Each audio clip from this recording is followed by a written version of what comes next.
הצטרפתם אליי לקראת הפקה חדשה של בית ספר הדרך תוצא הפרפר, הצגה המבוססת כל כולה לראשונה בבית ספר למשחק על אנשים אמיתיים. אנחנו הולכים לפגוש את האנשים. בואו, נשאל אותם כמה שאלות. שלום. רק תגיד לנו, באיזה תאריכים זה מתרחש? תאריכים? כן, מתי? מה, אני ואתה?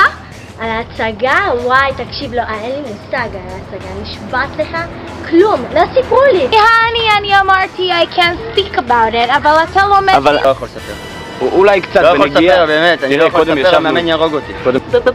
רגע, תקשיבי טוב, אתה לא שמעת שום דבר, אתה לא יודע שום דבר. יש, אתה יודע, סוד כזה, התחייבנו, חתמנו, מלא דברים. עובדים עם חוזים, כן? ואני לא מאמינה בחתימות ועניינים וזכירות. אין לי מה להגיד!